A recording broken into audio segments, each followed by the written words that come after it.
plus une femme en parcours flamme jumelle va incarner l'essence de son thème astral, plus elle va déranger.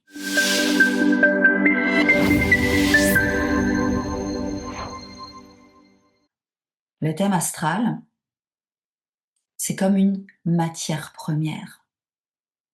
Il y a des talents, il y a des dons, il y a des limitations, il y a des peurs, et il y a des indications claires sur qui tu es avec ton soleil, qu'est-ce que tu es venu incarner, quelle est ta place sur Terre, ta manière d'agir avec Mars, ta manière de te mettre en relation, de valoriser certaines choses, d'être dans cette élévation de tes standards, dans la création d'une vie où tu te sens en sécurité avec Vénus,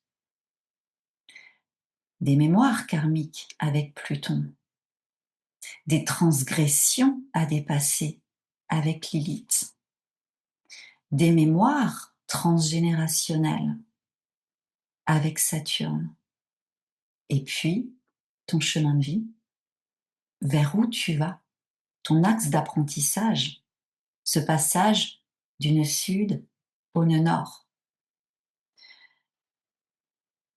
Donc cette matière première, elle est là, et pour pouvoir être dans une expérience de plus en plus authentique de ton soleil, il va y avoir besoin de séparer, de te séparer toi, de ce qui ne t'appartient pas, tes conditionnements, tes mémoires, te séparer de verrous intérieurs, parce que depuis toute petite, on te dit que ça se fait pas, que ça, c'est pas bien, que si tu fais ça, tu vas être rejeté, que si tu fais ça, tu vas être humilié, ou que si tu fais ça, tu nous fais honte. Donc il y a toute une construction de ton identité de femme qui est désalignée par rapport à la nature originelle de ton soleil. Et ce chemin de séparation, de décision, d'agir de cette manière-là, de penser de cette manière-là, de t'individualiser de plus en plus, ça va déranger. Et pour certains, tu passeras pour la méchante de l'histoire. Mais en fait, ça ne t'appartient pas, parce que ça te parle de leurs limitations, de leur blocage, de leur projection à elles, à ces personnes-là. Par contre, ce qui va être délicat pour toi, si tu t'intéresses pleinement à l'astrologie, c'est que tu peux très bien étudier ton thème astral, son thème astral à lui, votre synastrie, quand tu superposes ton thème avec le sien, qu'on peut du coup analyser en profondeur, les connexions énergétiques qu'il y a entre vous, la compatibilité, et au-delà de la compatibilité amoureuse, c'est surtout les affinités, les points de tension, les contrats karmiques d'apprentissage, et puis possiblement que tu étudies aussi votre thème composite.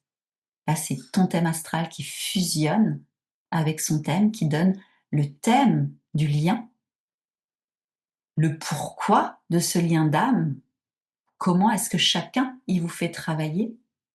Donc on peut étudier pendant des mois, pendant des années. Mais l'astrologie, au-delà d'être une discipline pour comprendre les choses, c'est une discipline exceptionnelle pour t'incarner et devenir, toi, être de plus en plus dans ton rayonnement solaire, que tu es ton soleil en bélier, en gémeaux, en poisson, ça c'est ta conscience.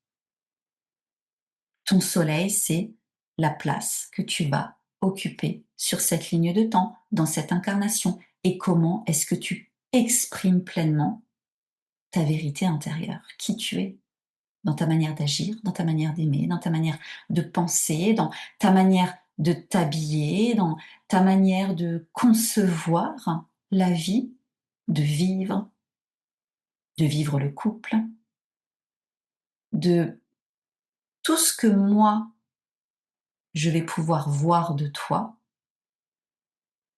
ton expression personnelle, c'est notamment lié à ton soleil.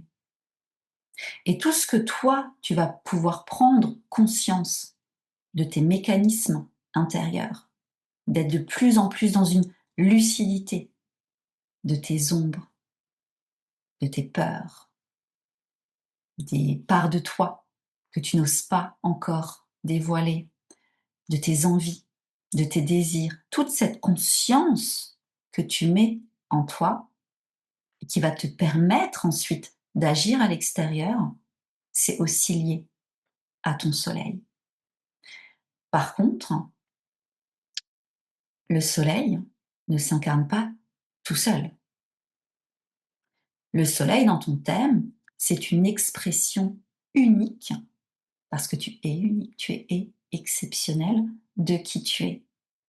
Et donc pour être dans cette totalité de qui tu es, il y a cette invitation à exprimer ton Mars, ta manière d'agir, de la manière la plus authentique. Et plus tu vas exprimer ton Mars de la manière la plus authentique, ça va déranger. Parce que Mars, c'est ton guerrier intérieur. Il est là pour trancher, pour décider, pour défendre ton intégrité, pour t'affirmer, pour te mettre en colère. Mais au-delà de Mars, au-delà même de Pluton, parce que c'est ça en fait, ce que j'essaye de te transmettre là dans cette vidéo, c'est la compréhension que dans ton thème astral, il y a des énergies qu'il va falloir intégrer de manière plus inconfortable possiblement que d'autres. Mars, ça va parler de colère, ça va parler d'égoïsme, tout ce que dans l'inconscient collectif, on peut dire c'est pas bien. Pluton, dans ton thème, va parler du rapport à la domination, va parler des stratégies inconscientes pour se sentir en sécurité. Et donc ça va être lié à tout ce qui est rapport au pouvoir, rapport à l'argent, rapport à la sexualité. Et Pluton, quand tu l'as intégré, ça va parler de souveraineté et de pouvoir personnel, d'une incapacité à te laisser manipuler et embarquer dans le chaos extérieur. Et une femme qui incarne son pouvoir personnel, chez certains, ça ne plaît pas du tout. Parce que Pluton, et c'est une énergie très active sur un parcours en relation alchimique, Pluton est là pour faire table rase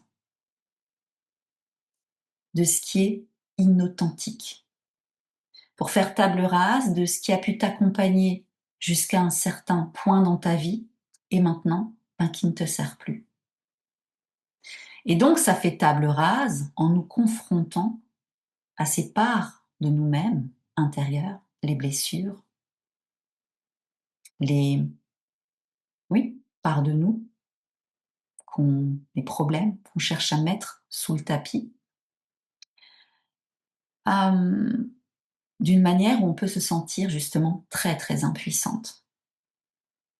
Et dans cette connexion, ce rapport avec lui, dans cette dynamique d'attraction-répulsion, Pluton est aussi très très présent parce qu'il y a ce rapport à la mort symbolique, se dépouiller pleinement de l'ancienne identité pour toucher à une énergie viscérale, pour que la vie reprenne en toi à partir de ton centre créateur, ton soleil. et de ne plus être déstabilisé par le chaos extérieur. Ça va déranger. L'énergie saturnienne qui parle de ton autorité intérieure, Saturne dans ton thème, en signe, en maison, ça va parler de ton juge intérieur, mais plutôt de, comme imaginer un professeur strict et sévère qui, pendant longtemps, plusieurs années, t'a dit: «Non, ça tu peux pas. Non, ça se fait pas. Non, tu peux pas aller au-delà de ces limites-là». Donc ça peut ramener, ou ça a pu ramener des problématiques, par exemple, Saturne en Gémeaux, Saturne en maison 3, des problématiques en termes de communication, de relationnel, d'avoir cette sensation que tu veux exprimer quelque chose, mais en fait ça passe pas, ou t'es pas comprise. Alors, je te donne un exemple comme ça, très rapide, c'est juste que en signe en maison, en signe, ça va être une énergie plus particulière qui va être bloquée. En maison, ça va être un champ d'expérience concret dans ta vie de tous les jours. Et en fait, le but avec Saturne, c'est de se poser la question, mais est-ce que tu es d'accord avec ces limitations-là ou pas? Saturne vient te challenger. Et ça va demander un effort de plus en plus conscient pour pouvoir trouver une autorité intérieure où, en fait, c'est toi qui vas décider. L'autorité que tu projettes à l'extérieur, auprès peut-être de tes parents ou auprès d'une figure, comme dit, d'autorité, un patron, même auprès de lui, ça peut aussi être. Suffit que lui, il ait énormément d'énergie saturnienne ou capricornienne dans son thème, il va vibrer, en fait, cette posture d'autorité et peut-être que ça va te ramener à faire la petite fille. Alors qu'en fait, non, il te fait travailler énormément sur la capacité à devenir une femme souveraine qui arrive à mettre des limites saines à l'extérieur, qui arrive par sa simple présence, sa capacité à dire non, ça m'intéresse pas, à préserver son énergie, qui arrive justement à se couper de dynamiques relationnelles qui l'épuisent. Et donc, ça peut amener à, par moments, par l'extérieur, avoir l'impression que tu es froide, ou distante, ou sévère, ou stricte. Et donc, ça va déranger. Et en tant que femme, quand tu intègres ton énergie saturnienne, il va y avoir un rapport différent aussi avec les hommes qui ne vont pas, qui n'ont pas, qui ne sont pas en train de travailler sur eux. Parce qu'immédiatement, et si tu fais un combo en plus avec Pluton, immédiatement, ça va les renvoyer au petit garçon blessé, à la femme qui est trop exigeante, qui donne cette sensation que j'en fais jamais assez, qui est dure, qui est froide, qui est méchante. Mais ce qu'il faut comprendre sur ce parcours, au-delà de ce qui se passe avec lui, c'est que tu es sur ce parcours pour incarner une femme qui n'est plus là pour materner les hommes. Parce qu'à l'heure actuelle, il y a un réveil du féminin à l'intérieur des hommes aussi. Et l'une des grosses problématiques des femmes jusqu'à présent, c'est qu'elles ont encore tendance, et c'était mon cas aussi, à materner l'autre. Alors qu'en réalité, l'idée, c'est de pouvoir, toi, être dans sa souveraineté, t'occuper de toi, élever tes standards, et énergétiquement, il y a cette élévation pour les hommes qui se sentent inspirés, pour qui c'est le moment de cheminer vers leur plein potentiel. Les autres continueront à stagner en ayant cette sensation que tu es la méchante et en restant dans le petit enfant blessé, le petit garçon blessé. Mais ça ne t'appartient pas. Mais au-delà de ça, devenir toi, de passer de plus en plus de ton nœud sud à ton nœud nord, de sortir des automatismes de ton nœud sud et d'aller de plus en plus explorer, incarner ce que te propose ton chemin d'évolution vers le nœud nord, ce passage-là, il est très inconfortable aussi. Parce que le nœud nord, c'est pas une énergie qui est facilement accessible pour toi, sauf si tu as vraiment une planète à côté, comme ton soleil ou Vénus, mais et encore, le nœud nord reste le nœud nord. C'est un axe d'apprentissage, un axe d'évolution qui te demande de sortir de ta zone de confort. Et il y a une clé, la clé de passage. Bien entendu, on n'abandonne pas complètement notre nœud sud, c'est juste de plus en plus être dans une expression du nœud nord, tout en gardant la facette lumineuse du nœud sud. Je te donne mon exemple. J'ai mon nœud sud en Scorpion, mon nœud nord, il est en Taureau. Donc, mon axe d'évolution, c'est de quitter toutes les programmations inconscientes, les mécanismes, les automatismes d'un nœud sud en Scorpion qui parlent d'un passé, d'une vie de l'âme au contact, j'entends, alors je le dis, de l'horreur humaine, de la dépossession, des abus de pouvoir, de mémoire, du coup, de survie extrême. Et en fait, dans cette incarnation-là, le nœud nord, c'est d'incarner un féminin stable qui construit une vie sereine sur la base de ses valeurs, sur sa capacité à se valoriser personnellement. Et donc c'est complètement aux antipodes de ce que j'ai pu vivre ou ma manière de fonctionner. Et là, après 8 ans de parcours avec lui, effectivement, j'incarne de plus en plus mon honneur en taureau.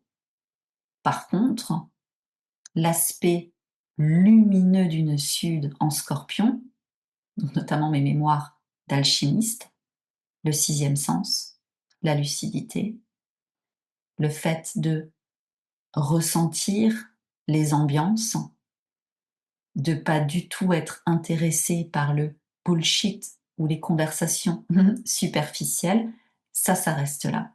Et ça nourrit justement mon nœud nord.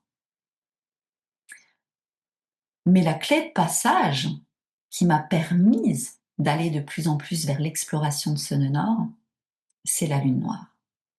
Et là, et ça on le travaille beaucoup dans le Coven Aurum Shadow, Lilith, la lune noire, oui, c'est une clé de passage.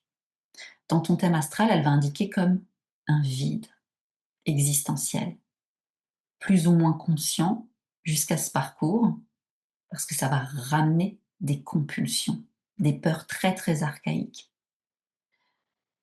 dans un domaine de vie, dans une énergie particulière, où ça va à la fois t'attirer et à la fois te repousser totalement. L'énergie de Lilith parle de transgression, parle de ce qui n'est pas convenable, parle d'indécence, de vérité absolue qui transcende le bien, le mal. Ça se fait, ça se fait pas. C'est une clé de totalité. Dans mon cas, Lilith, la lune noire, et là je vais pas te parler de lune noire vraie, moyenne, non, on va à l'essentiel. Dans mon thème, la lune noire est en poisson en maison 7.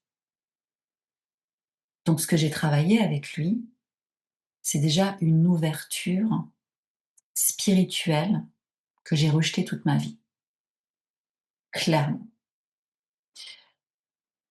Et le fait, justement, que Ophélie, connue jusqu'ici comme très rationnelle, très pragmatique, même connue de moi-même comme ça, parle de plus en plus de liens d'âme, fait des tirages de cartes, se met à l'astrologie, canalise du light language.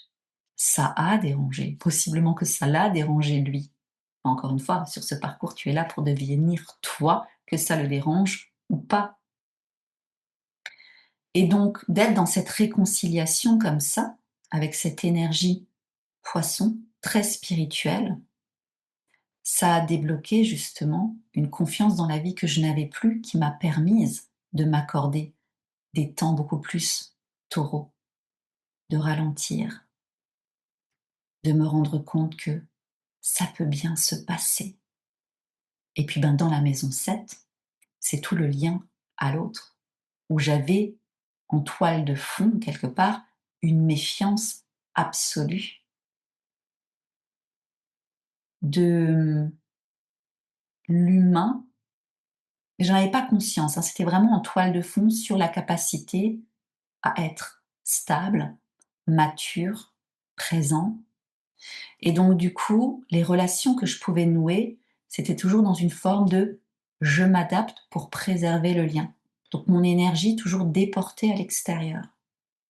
Et donc cette lune noire, en plongeant dedans, m'a ramené beaucoup plus vers des temps pour moi, vers une forme d'égoïsme bienveillant, vers le fait de laisser la vie me ramener des relations qui me valorisent beaucoup plus, tout en étant dans une forme de ralentissement, de contemplation, d'ouverture à des ressentis, à des sensations liées à cette énergie poisson.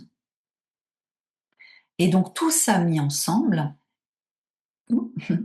tout ça mis ensemble a fait que ma manière d'agir, de penser, d'avancer, de rencontrer des défis où il y avait des gens qui n'étaient pas d'accord avec moi, où il y avait des personnes qui disaient des rumeurs sur moi, où il y avait des gens qui, comme dit, ont essayé de me faire passer pour la méchante.